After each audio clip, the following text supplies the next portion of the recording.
দেখো, রান্না যে আমি খুব ভালো করি তা না, তবে হ্যাঁ, রান্না করতে ভীষণ ভালোবাসি। তাই আজকে একটা আলু, দুটো কাঁচা লঙ্কা, একটা ডিম, একটা পেঁয়াজ দিয়ে আর সুজি দিয়ে বানিয়ে ফেলেছি ঝাল সুজি। তো এদিকে আমি আলুটার খোসা ছাড়িয়ে নিয়েছি, এদিকে আমি কড়াইও বসিয়ে দিয়েছি।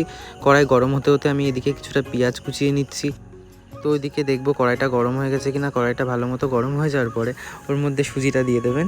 দেওয়ার পরে 2 থেকে 3 মিনিট নেড়ে নেবেন। তো এরপর আমি আলুটাকে কিউব কিউব করে কেটে নেব সুজিতে দেওয়ার জন্য। তো দেখুন, আমি ঠিক যেভাবে কিউব কিউব করে কাটছি, আপনারাও এইভাবে কিউব কিউব করে কেটে নেবেন। তো আমার আলুটা কাটতে কাটতে ওদিকে আমার সুজিটাও হয়ে এসেছিলো ভাজা ভাজা।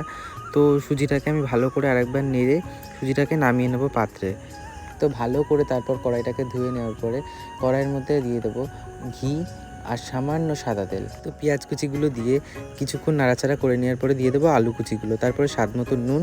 তারপর আলুগুলো ভাজা ভাজা হয়ে যাওয়ার পরে আলুগুলো সাইডে সরিয়ে দিয়ে ওই ঘি আর তেলের মধ্যে দিয়ে দেবো একটা ডিম ফাটিয়ে। ডিমের মধ্যে সামান্য লবণ দিয়ে নেবো যাতে ডিমটা কড়াইয়ের সাথে না লেগে যায়।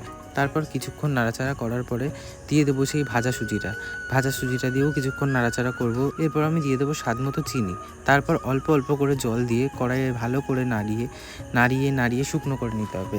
যতক্ষণ না ভালো করে ঝুরঝুরে হয় ততক্ষণ অল্প অল্প করে জল দিয়ে এটাকে নাড়াতে হবে। নাড়ানোর পরে দেখবেন খুব তাড়াতাড়ি এরকম ঝুরঝুরে হয়ে যাবে। তো এই ছিল আমার তৈরি ঝাল সুজির রেসিপি। আমার কিন্তু এই রান্নাটা খেতে বেশ ভালো লাগে, তোমরাও একদিন ট্রাই করতে পারো, বেশ ভালো লাগবে তোমাদেরও। তো আমি আজকে আমার রান্নাটা নিজেই টেস্ট করে দেখি কেমন হয়েছে। আমার এমনিও রান্নাটা খুব ভালো লাগে, আজকেও খুব ভালো লেগেছে। বাই।